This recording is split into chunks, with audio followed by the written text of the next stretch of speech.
Okay, so now live now. Hi, ladies and gentlemen, welcome to the HAPA TV. Thank you so much for joining us and making time to join us today with a special guest from Singapore. And let's just give you a little bit of introduction of who our guest is, Mr. Loh Lik Peng.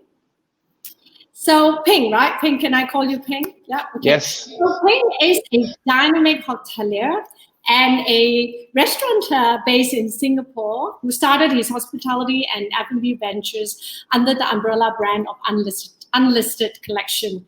So this group owns design-driven, unique, and high-quality boutique hotel properties and restaurants in all the cosmopolitan cities such as Singapore, Shanghai, Dublin, London, and Sydney. And Peng was actually born in Dublin, Ireland, and he attended law school in England, and he returned to Singapore in 1997.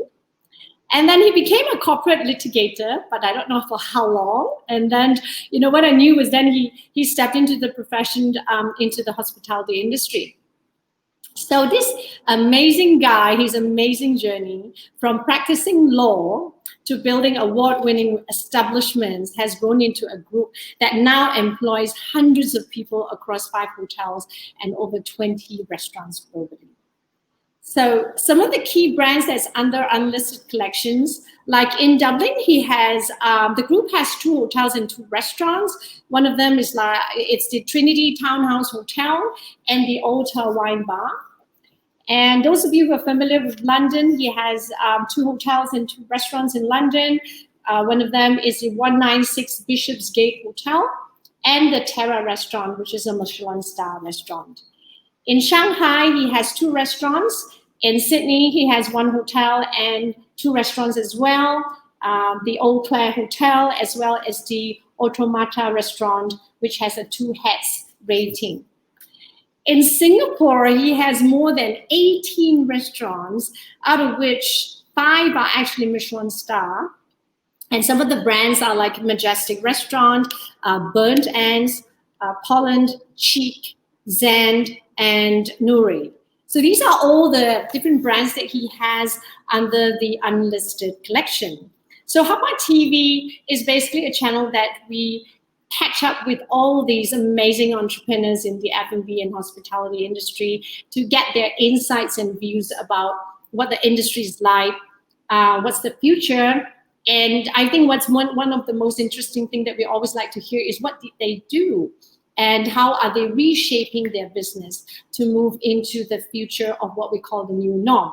So let's now get on with Peng. So Peng, thank you so much for joining us and making time. Thank you, and good afternoon. Thank you. So before we get into that, so what have you been up to the last couple of months? Well, we've been in a bit of a lockdown in Singapore, so I've been spending time at home, hanging out with the kids, trying to figure my way out of this mess, like everyone else, I guess. Yeah, that's right.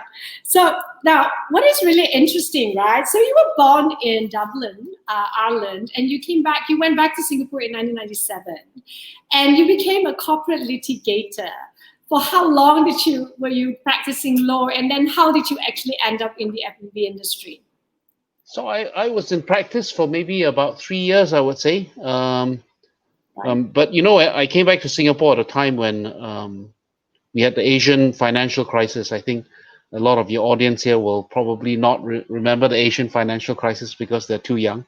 But I came into practice at a time when it was the Asian financial crisis. I think I started practicing in 99, 2000, around that period. Right. And at the time, you know, if you were a corporate litigator, all you were doing was bankruptcy work. So I was doing a lot of bankruptcy work, and it wasn't quite what I signed up for, you know. When I first thought of being a lawyer, Ally McBeal was really popular then, and I thought I was going to be doing, you know, saving people's lives and things like that. But in reality, all I was doing at that time was doing a lot of bankruptcy work. So I got a bit bored, and so, you know, my very first hotel, 1929, was actually a mortgagee sale. At that time, during the Asian financial crisis, banks were you know, seizing properties. There were a lot of mortgagee sales every month. There were hundreds of properties going out for auction, So my first couple of hotels were both mortgagee sales. They were actually properties that had the bank had repossessed and put on the market. And at that time in Singapore, buying shop houses was very, very cheap because nobody wanted to touch shop houses. So my first two hotels were, I guess, bottom fishing sort of properties. We got them very cheap, and those were my first two hotels, 1929 and New Majestic Hotel, Right. and that set me on the path to hospitality. But the thing is, what made you go into it? What made you buy those hotels? So for me, it was, I guess, a certain sense of restlessness. I really didn't know what I was set out to do. I felt that law perhaps wasn't for me, but I didn't really have an inkling of what I wanted to do. Right. And but I was young, I guess, and the opportunity costs were low for me to switch careers at the time. In those days, lawyers weren't very well paid. I can't remember. I think my pay then was like 2005 or something a month. So it wasn't a difficult decision to jump. And my first hotel was in a red light area of Singapore, Keong Saik Road, in the 90s and early 2000s. Any of you who are familiar with Singapore's urban landscape then would recall that Keong Saik Road was a notorious red light area, and therefore the property there was, frankly, when we bought it over, was a very rundown old shop house, 1920s shop house, built in 1929. That's why we call it 1929. And we were the first hotel in Keong Saik Road not to charge hourly rates, Wow. and I had kind of a vision that I wanted to do there, which was to do a little boutique hotel, which didn't exist in Singapore in those days. That was very design oriented, and that was maybe a conceit on my part, thinking I could introduce a different type of lifestyle product into Singapore. Right. But actually, it worked because Singapore in those days was just on the cusp of opening up and getting interesting. And that particular hotel, for reasons I still don't really understand to this day, was you made the news everywhere. We were written about in Time magazine. I remember the newspapers wrote all about us, and it was this tiny 32-room hotel in Chinatown, which had really no reason why anyone would pay attention to it. But we got we won a bunch of awards. Everyone featured this hotel. To this day I don't really know why, but it was the making of the hotel, I guess. And from there, I got a bit of confidence. I did the next hotel, New Majestic, which was also a mortgagee sale. And I just rode that wave of Singapore's hospitality opening up and becoming more international and becoming more interesting. I guess I was in the right place at the right time. Yeah, that's right. I was just going to say that I think it was the timing, and Yeah. of course also the courage and the foresight that you had to go into areas that nobody does. That's why Unlisted Collection specializes in design-driven hotels, isn't it? Yeah. And then what about the F&B side? What was your first F&B venture? My first F&B was this restaurant called Amber.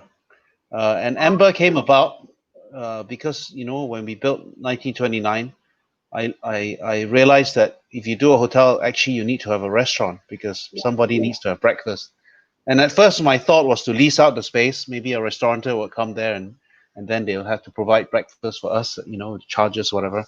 But then I realized nobody would rent a restaurant for me in Keong Saik Road because it was a red light area. So I was forced to do my first restaurant because I had this hotel. Then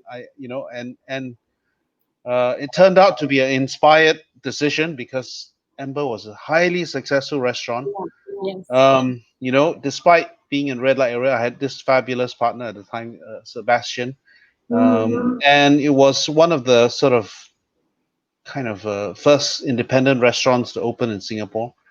It was a handful of those type of restaurants in those days, and it was a wild success, and it was unexpected for me, to be honest, because it was my very first restaurant. I didn't really know what I was doing, and somehow people really loved it. And from there, my second restaurant actually was also in the second hotel. It was Majestic, a Chinese restaurant, and that was a revival of a very famous name in Singapore, the Majestic restaurant that used to be on that spot, but had gone out of business. So we opened this restaurant, and again, it was wildly successful. And I was lucky, you know. My first two chefs, my first two partners in the restaurants were amazing chefs, and people loved the restaurants, and so looking back, there was a lot of luck involved in the people I worked with, you know.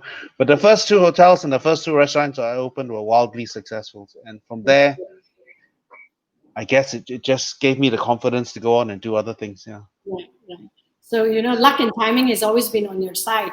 Yeah, and so which was your first Michelin star restaurant?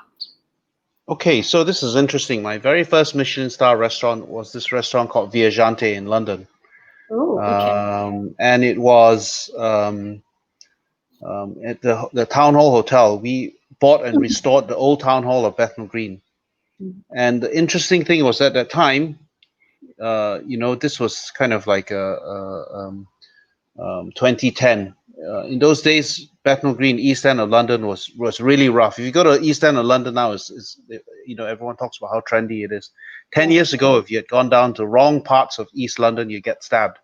And so we opened this. You What kind was? of like those kind of areas, right, Ping? Yeah, Like well, I fell in love with the building, because it was the former town hall, and it was a beautiful building. yeah. But again, it was the same problem I had in 1929. I struggled to find someone who would want to open a restaurant in Bethnal Green. They were like, no, nobody will go to Bethnal Green to eat in a nice restaurant. Doesn't matter how nice your hotel or whatever it is, right? So I set about having to conceptualize my own restaurant. And in London, the F&B scene is harsh. It's a really tough, competitive environment. So I was a bit scared. I was like, oh man, this is looking challenging, right? And so, but I had dinner with this at this restaurant that was in the middle of nowhere. It was in Hoxton High Street, I remember, called Bacchus, and there was a young Portuguese chef in there creating all this crazy food in this restaurant, and I was like, this is a weird location for you to be in. The restaurant was empty. There was hardly anyone there, but I had dinner there and I was blown away. So I approached him. I said, look, I'm opening a hotel and down the road in Bethnal Green. Would you be interested in opening a restaurant with me? And we got talking. We had good chemistry. And this is a chef called Nuno Mendes, and he subsequently opened Viajante with me. And when we opened in 2010, you can Google this. It was the hottest restaurant in London, right? It became a sensation overnight. We got our Michelin star in 3 months. Oh. And then within a year and a half, he got poached. Oh no, that's quick. But you know what? We had a wildly successful 2-3 years with Viajante, before he left. And he's obviously one of London's best known chefs now. But it was the making of Town Hall Hotel, because at that time when I did the hotel, Bethnal Green was nowhere on the map of London. It was the wrong part of London. It was very rough. You could even say parts of it were dangerous, frankly.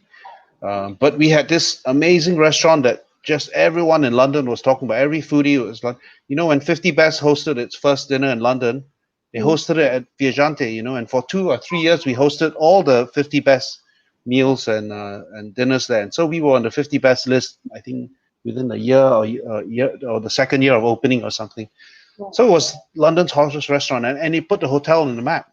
Right. So in some ways, I was lucky. I again found this chef who became this instant success in London, and put the hotel on the map. And the hotel itself was successful partly because we had such a hot restaurant,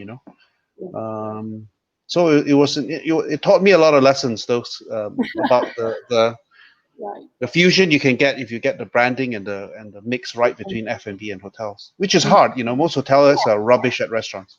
Yeah. I mean, there are many hotels right now who's actually changing that perception that they need to make sure that they also deliver as good service and quality as the hotels, right, in restaurants. But it's hard. It's hard. It's hard, right? It's hard. So I mean, that's where we're gonna dig deep in you later on. How do you do it, right? And what about in Singapore? Which was the first Michelin star restaurant in Singapore? Our first Michelin star restaurant, Yeah, Restaurant Andre. Andre was the first. Right. Yeah, we had two Michelin stars with Restaurant Andre. So Andre was, our first restaurant to get the Michelin stars when the guide came to Singapore, and we had 2 stars there. Right. Yeah, Okay. yeah. So, Before we moved back to Taiwan. I know, right? It's so sad. Like, oh, when I read the news and say, oh Yeah. no, that goes one. But I guess now you have five. So I think I believe there will be many more. But tell me something. So how has this COVID-19 impacted your group? You've got like more than what 20 restaurants in Singapore and also around the other countries as well as hotels. So how did it really impact you, and what did you do when you first discovered that there was going to be a lockdown on the 21st of April in Singapore? So actually, we probably got an early signal that COVID-19 was going to be much worse than people thought, because China went to lockdown. Our 2 restaurants were into lockdown very Mhm. early on, Right. and then we could see it kind of the severity of it, certainly from the point of view of our Chinese business, and then we immediately, I would say, within a few, it seemed like a very short space of a few weeks, or maybe a month or two, virtually all our hotels and restaurants all over the world were shut down, more Right. or less simultaneously. We saw Australia shut down, we saw UK shut down, we saw Ireland shut down, and then very Right. shortly after, Singapore shut down. Singapore was probably the last to shut down. So Mhm. we already had an inkling of what was happening, but the speed of the outbreak, the depth of the outbreak, the breadth of the outbreak was really a surprise for me. We were caught with our pants down everywhere, Right. and so we had to react quickly. We had to put contingency plans into place everywhere, from everywhere, from northern to the southern hemisphere of the world. You know, it was amazing. There was nothing you could really kind of normally when you see sort of recessions, right? If you are spread around the world, one Mhm. part might have a recession, other side's doing well. Yeah. I never encountered a situation where everything shut down simultaneously, and that's more or less what happened. So the effects were profound for our group. Everywhere, every single restaurant, every single hotel that we had, every single staff member was affected Right. in the space of a few short weeks. It was, yeah, Mm. breathtaking. Yeah. So, but what were the immediate steps that you took Well, I when think the first thing that we kind of tried to figure out was what it meant for us as a group, right? So I think the first thing we did was we um, first of all, I got trapped in Singapore. Normally, I travel very extensively, and if there was a crisis in somewhere like Australia, normally I'm there. But I couldn't travel. I was stuck in Singapore, so we were immediately setting up crisis teams. We talked about what we needed to do to ensure the survival of the business, as well as to look after our staff. I Mhm. mean, one thing you saw straight away was that revenue went to zero almost overnight, right? All over the Yeah. world. Correct. So we started looking at cost control measures. We were looking at liquidity across the group, Mhm. and studying ways of making sure that we were able to continue to look after staff. We were looking at how we could leverage off our own resources internally as a group to help each other out. So all those things kicked into high gear relatively fast. Within, I mean, honestly, we were caught flat-footed in the first few days. After that, we just had no choice but to react quickly, because it was sink or swim. And what we saw very quickly was that governments across the globe took the crisis very seriously. All over the place, from places like Australia to UK to Ireland to Singapore. Mhm. All the markets that we were in, you could see the government reacting very quickly in terms of relief measures. You could see in terms of trying to help businesses out to ensure that businesses survived as much as possible, and that staff continued to have a job. Right? If there weren't any of these sort of measures, then the unemployment situation will be much worse than we are seeing now. The situation is bad now, right? There's no question that unemployment has gone up by leaps and bounds, but it would have been a lot worse if those measures hadn't come in. So we were immediately scrambling to ensure that we were able to tap these government resources and to try and make sure that we could keep the businesses afloat. Right. And what were some of the major government assistance that really helped to save the F&B industry and also the hotel industry? I know that the Singapore government actually offered a very high wage subsidy. What were the other relief measures that you actually managed to benefit from the Singapore government? So in Singapore, I think I would say it has been the most comprehensive of the relief measures. What we saw was that the government stepped in to pay, certainly during the lockdown period, 75% of the staff's salary, Wow. up to I think the median wage of 4,600, and then they had rental relief measures. So there have been 4 months of rental relief measures in total for most F&B players. The government would have. Sorry, were they relief as in you didn't have to pay at all, or was it a deferment?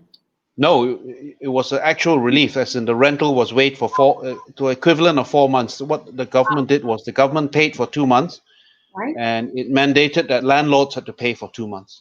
So in total, the majority of F&B businesses in Singapore got 4 months of rental relief.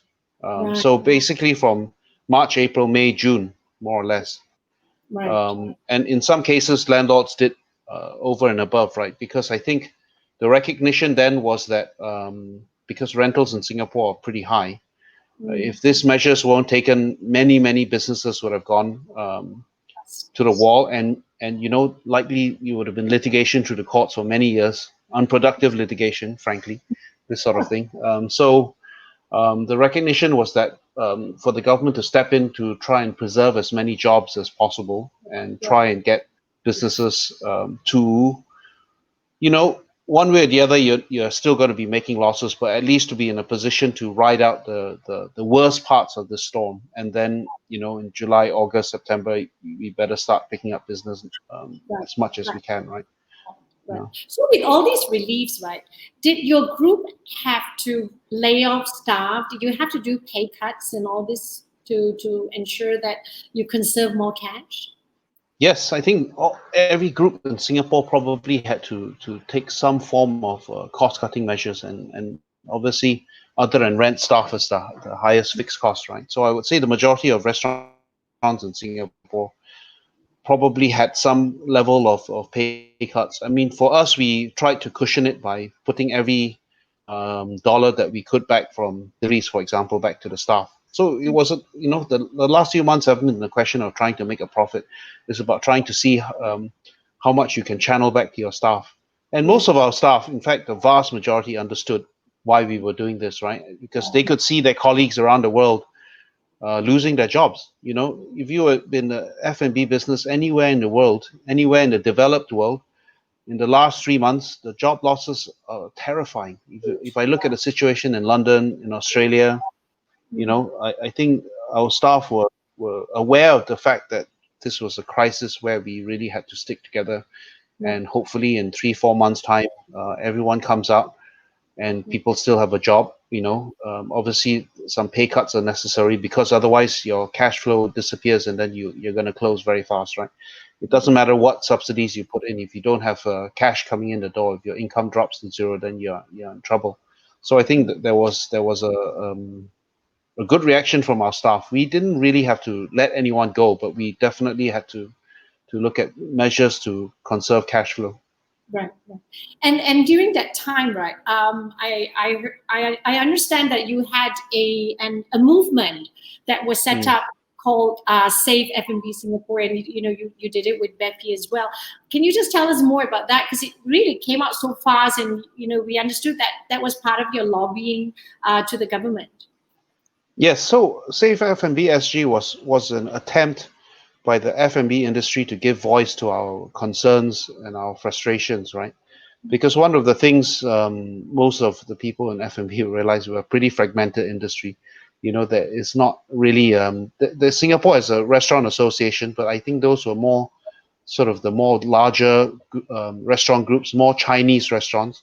Whereas for for the kind of restaurants we represented, it would be the smaller groups, you know, the more lifestyle-oriented ones. So we tried to give voice to our concerns, and that was by putting together this group called the Safe F&B SG, and that allowed a group, a very large group. I think in the end it was about 500 restaurants or something that came together to voice what our concerns were, Right. and to also be able to articulate how the government can help us. I think rather than just be you know, a complaining sort of thing, right? It was a sounding board for solutions, and we were able to engage the government about what sort of things were going to be of practical help to the industry, what sort of things were the pain points for the industry, and also basically to try and see whether there was a way of getting the public behind us as well, you know, in a way to let them know that, you know, their favorite restaurant is going to be in danger of shutting if they weren't getting the help that they needed. Yeah. And did your group of restaurants pivot to doing more online? And what about the fine dining restaurants? I mean, how do you cope with that? I think at the end of the day, we all kind of sat down and really tried to think through what was a practical way of getting past this, right? And the reality is that because we were not allowed dine-in customers at the time, the only way to go was to do delivery and takeouts, which was the avenue that the government continued to allow restaurants. And so we pivoted very quickly to doing delivery and takeouts. Doesn't matter, you know, JENN, 2-star Michelin, all our Michelin star restaurants, Burn Ends, which, you know, would never have thought of doing takeouts before, all of them, you know, Bar's Kitchen, all our fine dining, Chinese restaurants, everyone pivoted towards takeout. And to be honest, there's no shame in that, you know, the fact that you have to do what you need to survive, to keep food on the table for your staff. You do what you need to do, and you do it in a way that's respectful of your brand and your concept, but you do it, you know. The 3 Michelin star restaurants in Singapore, Odette was doing takeout.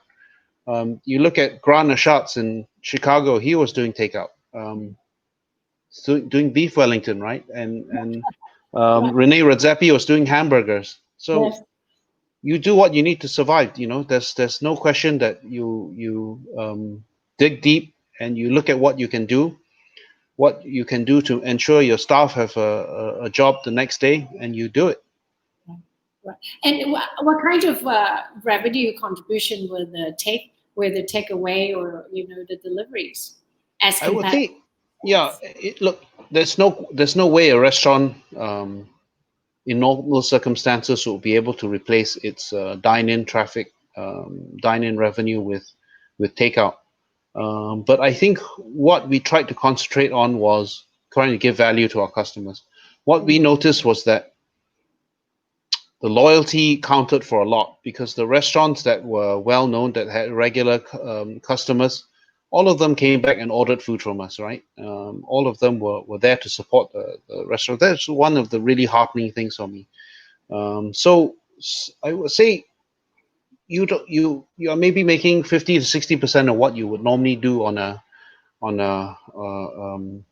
dine-in sort of audience.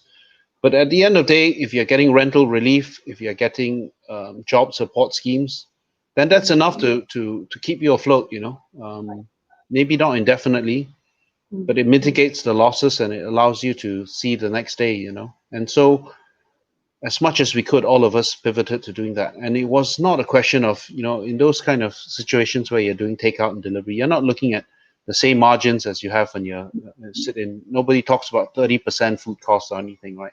That's all out the window. You do what you can to move your goods out the door, and so it led to a lot of innovation on what we serve on the menu, all sorts of things. You just had to go out there and make sure that you survive. And that applies to all your other restaurants in London and Sydney and Shanghai, I suppose. Yes. I mean, the hotels in some ways are harder, right? Because hotels require guests to come in and sleep on your bed. If you don't have that, you can't do a takeout of a hotel room. But all our restaurants there, we pivoted to takeout and tried to do as much of that as possible. But the hotels have a harder time doing that sort of thing. So you innovate in different ways. We were doing, for example, in town hall, a lot of our hotel rooms have kitchens because it's that sort of concept with a longer stay. So we were able to take quite a lot of people who were trapped in the country because they couldn't travel, things like that.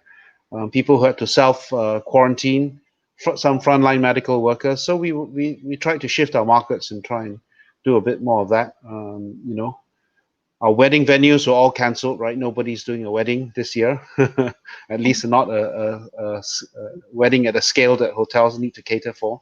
So a lot of those venues, we turned it into our catering kind of kitchens, right? So we could send food out to hospitals and things like that. So you do what you need to do and you adapt. So you did a lot of repurposing then, right? Everything was repurposed, yeah. And that's the way to go in the F&B business during the crisis, I suppose, right? Yeah, you got to be agile. Yeah. So what about then your hotels? So what happened to your business, to the hotel business, and how are you looking forward in terms of building the hotel business? As I know that Singapore is not allowing tourism travel into Singapore as yet, isn't it?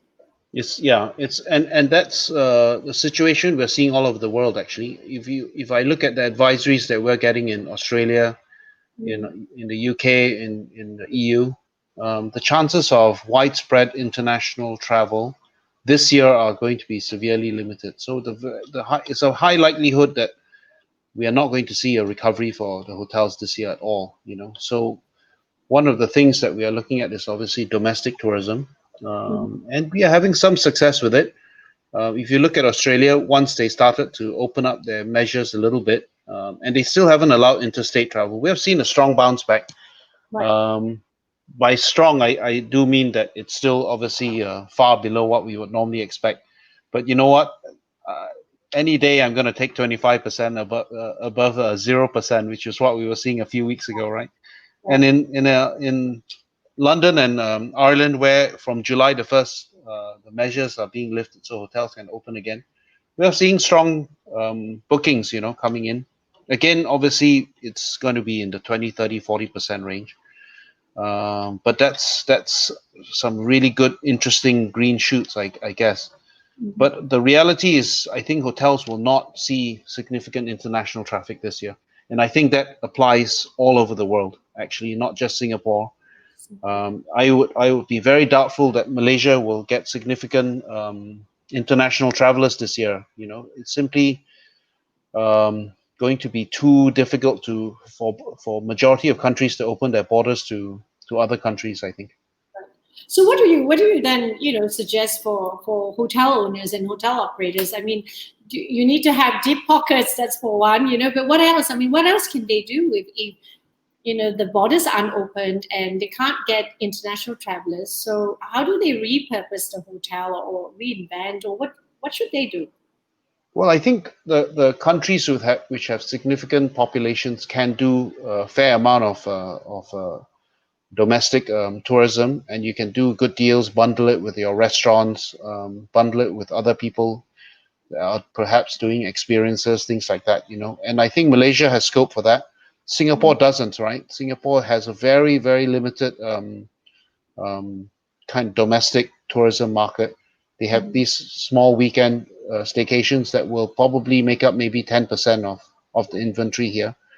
So countries like Singapore, Hong Kong, which have small domestic markets, are going to suffer much, much worse than countries like Australia and the UK, which have a large enough domestic audience that they can kind of pivot and still do, I would say, decentish business. It's not going to be the same, but it can be decent. But countries like Singapore, I think some hotels will take the decision to mothball their inventory of rooms for the rest of this year, and we are seeing that already, right? They lay off the staff go on furlough, and they literally mothball the whole hotel. Marina Bay Sands remains closed, the whole Marina Bay Sands. Resorts World is the same. So these large facilities that require international travelers will likely remain closed for a while, and I think that's just a practical decision, because if you were running 5% on a property the size of the Marina Bay Sands, that's millions going out the door every week. So I think it's just not sustainable. Right. And what about your hotels?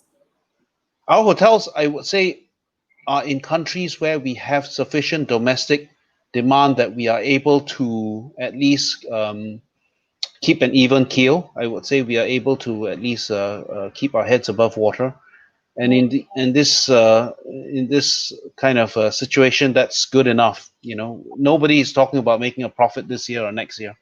I think it's a question of making sure that you can keep your businesses intact, keep your staff together, and ride out the worst of the storm, and then start to talk about recovery in the latter half of 21, maybe the early half of 22.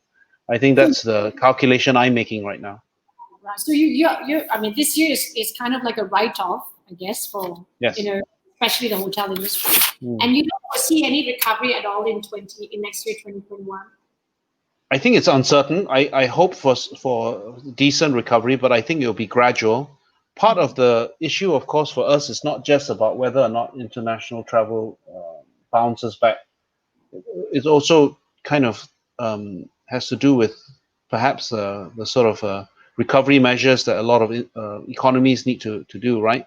Because if you see a very high level of unemployment, if you see a very deep recession, one of the sectors that it will affect is luxury travel, and the effect will be fairly profound for the industry, certainly. So I think for us, those considerations matter as much as international travel, right? What is the demand going to be for the sort of products that we do, which are relatively expensive, high end? And in places like Australia, you got to travel a long distance to get to Australia. There's no way Australia, if you look at it on the map, is far from anywhere.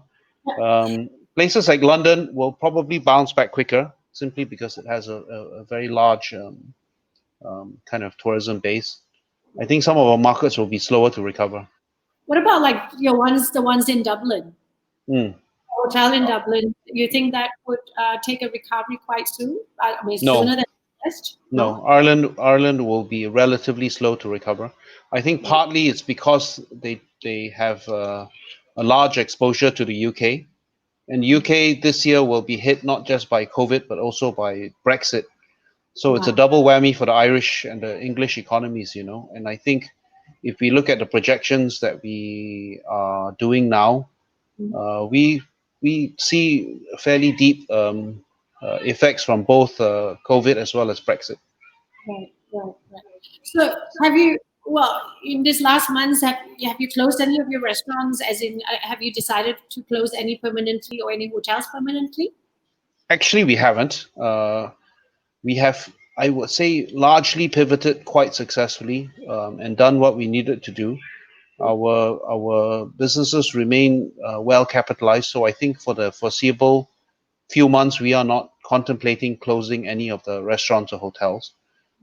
I think a lot of it will depend on the speed of the recovery and the form of the recovery. If extensive sort of social distancing measures remain in place, then we may have to take a decision that some of our concepts may not be, I guess, sustainable, simply because a lot of our restaurants are small. If you look at some of them, they're small, the seats are squashed together. It's the concept, right? People like to, Yeah, pre-COVID time, people like the atmosphere of some of these places, but in this current circumstances, they are difficult to operate.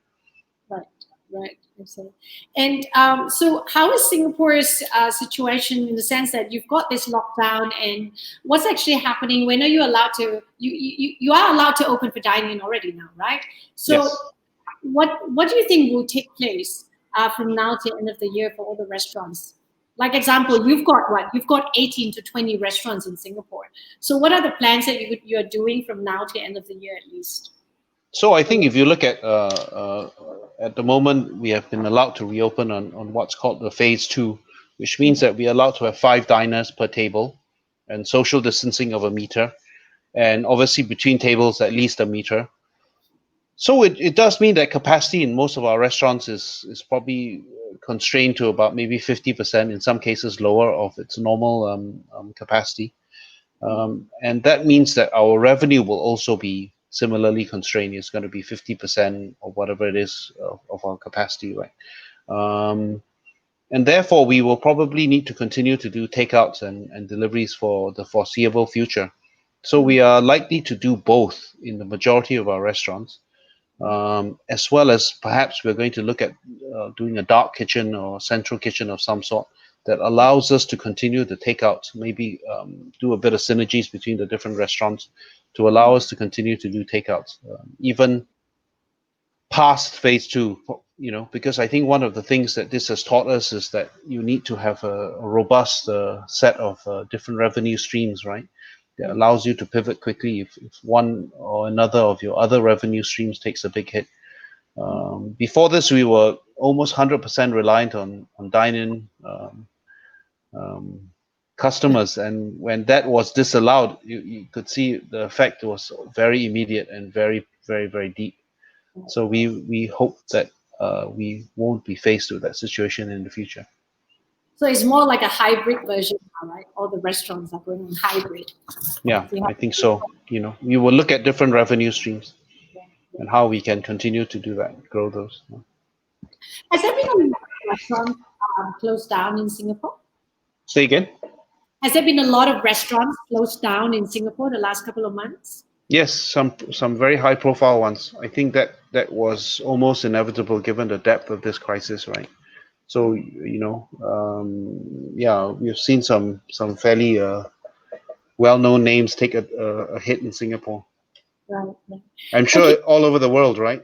I'm sure there's no market that's been unaffected by this. Everywhere in the world, I've heard of very high-profile restaurants closing, from London to New York. Singapore will not be spared. I mean, it's a very painful thing to see, that all these wonderful restaurants and great chefs are, saying, kind of throwing in the towel and saying that's it. They can't shoulder the heavy cost anymore. Yeah.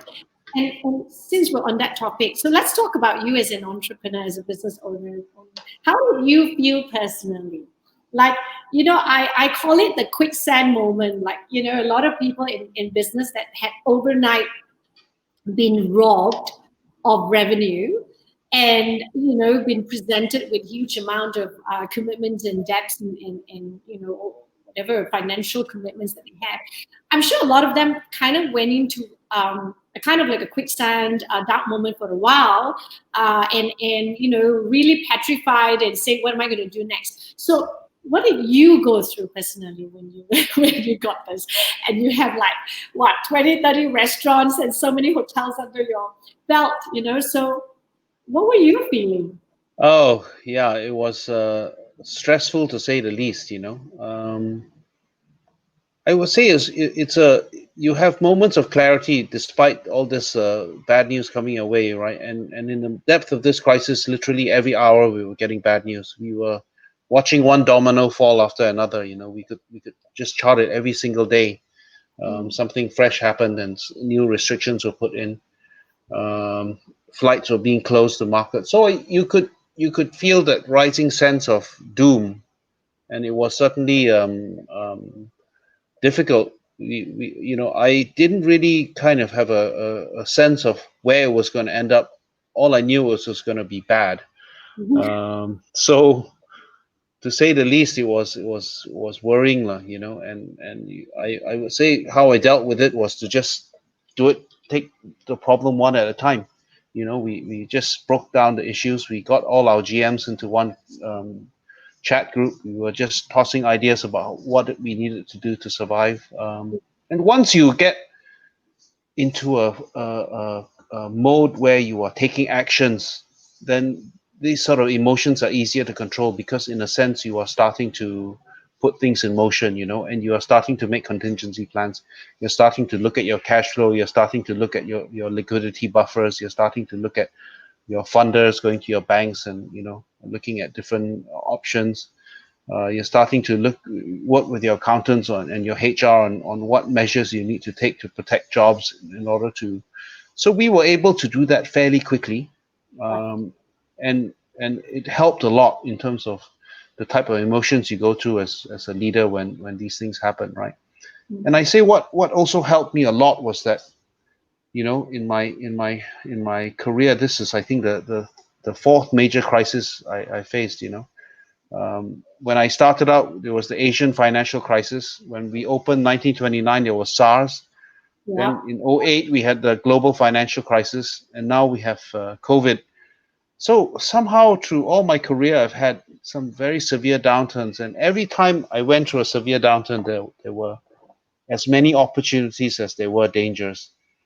Yeah. So if I look back over my career, when we have made perhaps our best decisions, have also been when there were very deep, severe downturns, right? Whether it was 1929 or opening of town hall and all these were all projects undertaken in the shadow of deep recessions. Mm. So coming into this, in the back of my mind too was a question of, if we survive this, what opportunities would open up for us.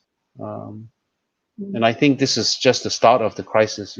We have another year and a half worth of some very uncertain times to go through, and the government stimulus can't last forever. Yeah, that's true. But so, what do you think you could share? I mean, you've gone through so many crises, as you mentioned, right? What kind of tips or advice do you think you can share with F&B entrepreneurs out there who have a huge amount of restaurants under their belt, and also to the smaller ones? What would you advise them to do? I mean, I think, yeah. so I don't even know how long this is going to last. I mean, what if it went on for another year and a half? What should they be doing, or I how think can? I think it's a tough one, and everyone's situation is different. The smaller players will have to consider what it means to their personal circumstances, right? I Mm, think if you look at a lot of the entrepreneurs with one or two restaurants, mm, the people who have put their life savings into their restaurants, or a substantial part of their life savings, their parents' savings in some instances, taken bank loans, things like that. The people in those type of situations, the smaller players, they got to think hard about whether or not they continue to chuck in large amounts of capital in this uncertain environment, because there's a very strong likelihood that this will last for the next year and a half. And, at some point you exhaust your resources, you just run out of steam. And you have to think about whether you cut your losses early. mm, And if not, you got to think through all the steps you need to do, and it's going to require some painful sacrifices, right? And the reality is, a big chunk of them will not make it.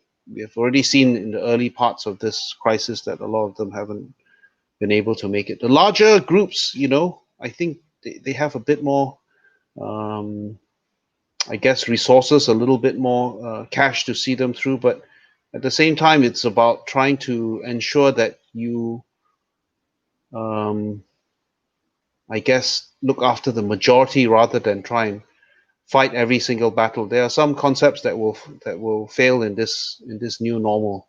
Those small restaurants which require large crowds and a lot of jostling, chances are they won't have a place for the next year, at least, maybe the next year and a half, with all these social distancing measures.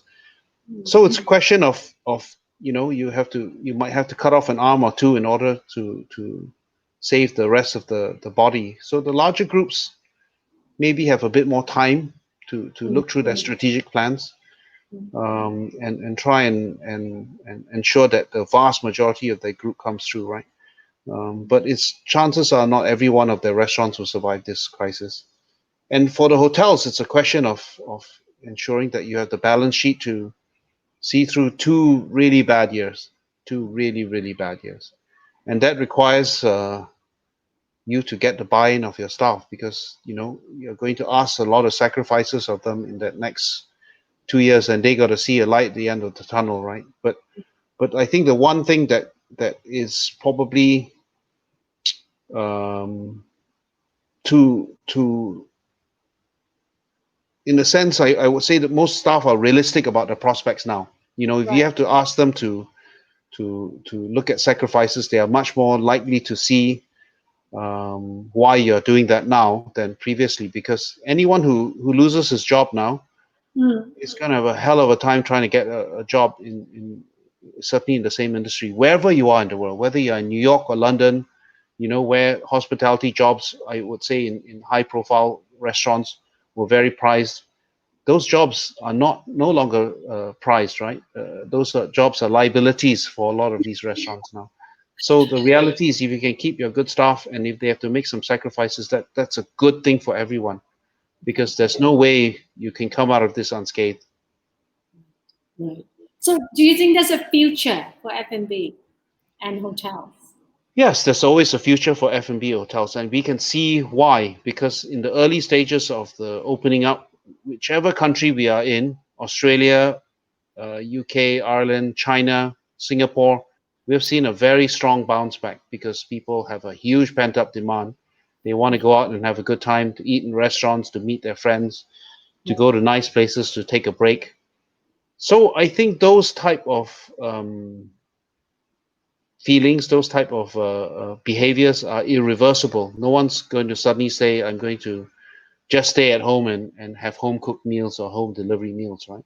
People do want to go on dates. They want to go and celebrate Mother's Day, Father's Day. They want to go on holidays. And when you give them enough certainty and enough of a sense of safety, then they will go out and do those things. I remember when 9/11 happened, right? Everyone was saying, well, travel is going to be gone for years. There's going to be so many restrictions on security that nobody will want to travel.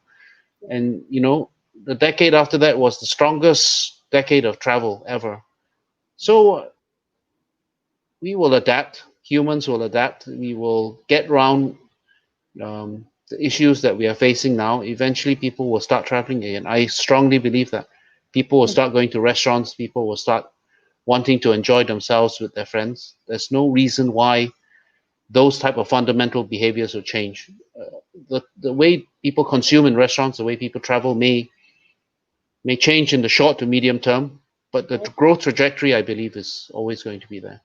And do you think it's the same for fine dining restaurants? Do I think there is a? Do you think it's the same for fine dining restaurants that in terms of the consumer behavior and the pattern will return for fine dining restaurants? I think that sector will recover fastest, actually. If I look at the spending patterns, Mm. I mean, it's a trite saying, but the rich are much less affected by crises than the poor, and if I observe the behavior of people who spend $500 on a meal, um, they are the least likely to be deterred by a recession. They will still go out and spend $500 on a meal. It's perhaps the person who's paying $100 for a meal who maybe will think twice about spending that in a recession. But my own observation, even during the crisis of '08, in places like London and New York and Singapore, Hong Kong, the very rich seem Very, largely to be unaffected by it. So if I look at, again, during this crisis, the spending patterns, I don't see the people who spend $1,000 on a bottle of wine cutting back. We still see them going out and indulging, actually. Um, but but obviously, it remains to be seen, if this recession drags on and joblessness and things goes on, how much that affects. Because there's no industry that's insulated, including the very top end of the F&B industry. But I would say their customer base is a little bit more resilient, right, frankly. right.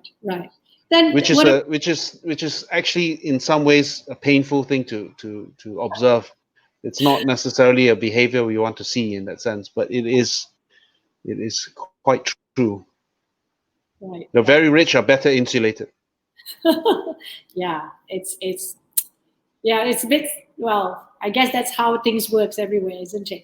Then what about events and wedding? Do you think events and wedding will return, with large numbers very soon, or maybe next year or year after next?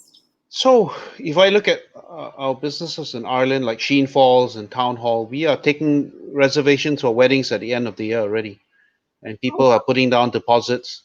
right. So I think weddings will eventually come back. Maybe not the 1,000-person weddings, but I think certainly the mid-sized weddings will return fairly quickly by the end of the year. We have seen in Australia people booking conferences, which I Oh, was a bit shocked. My GM told me, and I was like, really? People are booking conferences, and they are socially distanced conferences. They go to a conference meetings, and there's groups of 10, whatever, all spaced out. But those activities are resuming much faster than I anticipated. And I think weddings by end of the year, you'll start seeing mid-sized weddings resume. right. Those that are maybe under 200 people, 150 to 100 people type weddings will resume. And they'll resume faster than you think. It's my observation. But large scale events, those FHA where 40, 50,000 people turn up Mm, in one place. I think those will take a little bit longer, maybe middle of next year, maybe later. right. You've seen mega events like F1 cancelled, and I Yeah. think unlikely to return this year. But the Mm, mid-scale events will come back, and domestic-based mid-scale events will come back much faster than most people imagine, I think. yeah. That's nice to hear. That's Yeah, we're really seeing that already. We are actually seeing people put deposits for weddings and events. Yeah, people are doing it, and that's why I'm confident that that type of thing will bounce back fairly quickly. right. Right. That's good. That's really good. So, will you be investing at all for the next 2 years in new restaurants? If you do find something that, oh, this is again luck and timing that came. I Do you, think very cautiously. It would have to be an extraordinarily good deal. I think at the moment it's very tough to make that call. I wouldn't make that call right now. It right. I would find it very hard to plonk down a bunch of cash to open a restaurant right now. I think it would be contrary to common sense. Yeah, okay, that's good. Well, okay, one last question. In this kind of climate, right, with the new norm and social distancing, is it really difficult now to operate a Michelin star restaurant? Yes and no. I would say having a Michelin star puts you at advantage because it gives you a certain credibility, a certain amount of sort of stamp of approval. So we have seen our Michelin star restaurants do very well on the takeout. Wow. Surprisingly, all over the world. And I think that's largely because consumers do trust the foodies do trust the Michelin Guide, and if you are willing to do a high quality takeout and you have a sensible pricing policy and you have a good loyal clientele, the Mm, Michelin star works even during a lockdown. And and and we have seen a fast recovery in mhm, the amount of dining traffic that we allowed. Albeit it's not back to normal levels, but for the capacity that we allowed, we have seen a strong bounce back from our Michelin star restaurants, which tells me that people still appreciate that type of dining. Perhaps they are ordering one bottle of wine less. Maybe they're not ordering your long tasting menus, but people are going out and they do still go to Michelin star restaurants, and they still do recognize that as some kind of a stamp of approval, I guess. But it's going to be domestic. That's the big change that a lot of, if you look at the top end of fine dining in any city in the world, that you're talking about the 2 and 3 Michelin star restaurants, not just the one. They require that probably between 30 to 50% of the clientele, and sometimes more, are international travelers. They're the foodies who travel around the world, or the tourists who have big budgets when they come to, and they want a really nice experience when they come to a new city. That's going to disappear for the rest of this year, maybe most of next year too.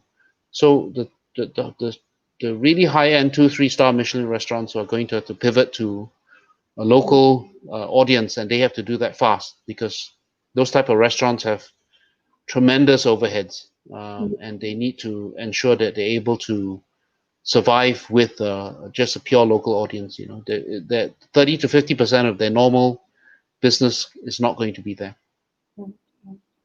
Wow. and that will Okay. be very painful for some of them. Yeah. And that applies globally, right? Everywhere in the That world. applies globally.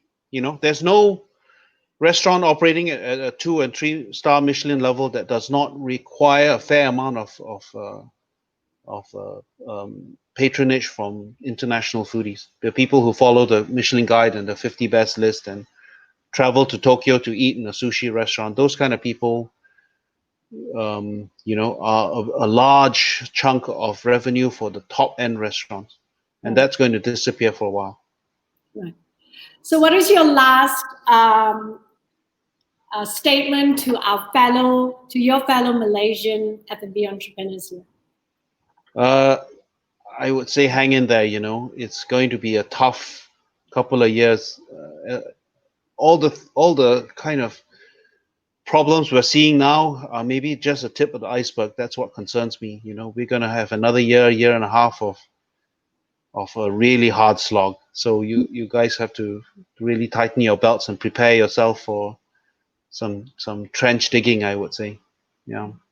Okay. It's not necessarily an encouraging thing to end on, but it is meant to be encouraging. I would say, we all of us in this industry have to gird ourselves for a long, hard battle, right? Whatever battles we've had up to date, hopefully will leave us fitter for the battles ahead. Yes, that's right. Absolutely. All right. So thank you so much, Peng. Thank you so much for spending your time and sharing with us on HAPA TV. And thank you to all our audience there taking time to listen in. The podcast will be on FB Live, and catch us for the next HAPA TV in 2 days' time. And we will tune in with Loh Lik Peng again, maybe end of this year, to see what's happening to the Unlisted Collection Hotel. So thank you so much, and we'll catch up. Thanks, Jen. Thanks, Jen. Bye. Thanks so much. Bye-bye. Keep safe. Keep healthy. Yes, you too. And I'll catch you in Singapore. See Singapore soon. Yes. Okay. See you then. Bye.